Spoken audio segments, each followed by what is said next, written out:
এটা হচ্ছে শোল মাছ। শোল মাছকে কেটে নেওয়া হয়েছে, একটা গোটা নেওয়া হয়েছিল। এটাকে আমার নুন, হলুদ আর একটু আটার গুঁড়ো মাখিয়ে রেখেছি। এবার কড়াইতে তেল দিয়েছি, আমি এটা এবার ভাজবো।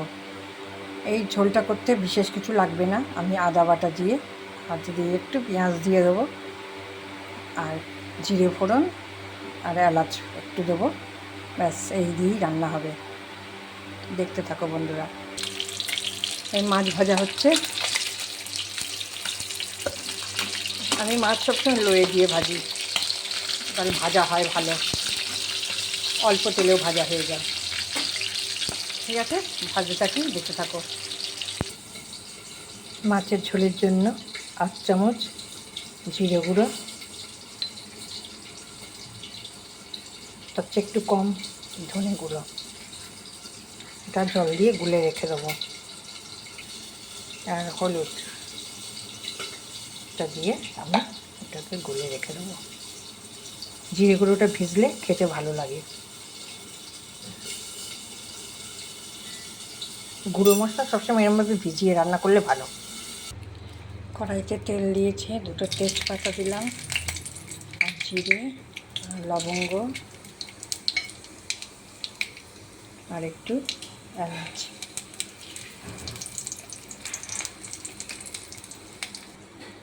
এবার দিচ্ছি আদা বাটা।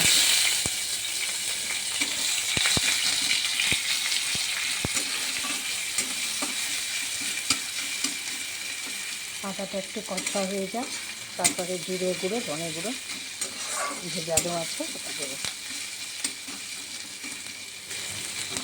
এটাকে একটু কষিয়ে নিই। এর মধ্যে আমি লঙ্কা চিড়ে ফেলে দিয়েছি, হালকা ঝোল করছি আমি।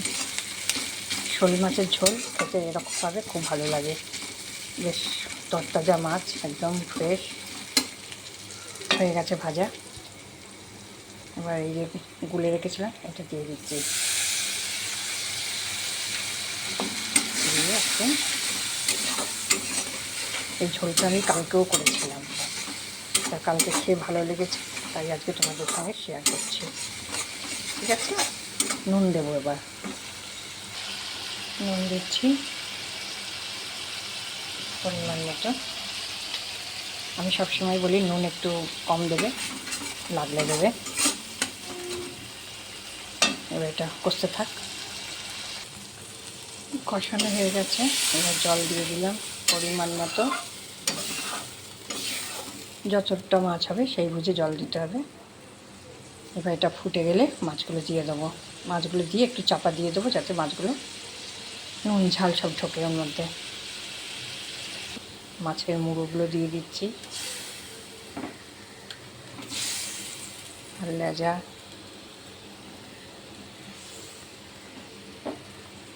মাছ দিয়ে দিলাম।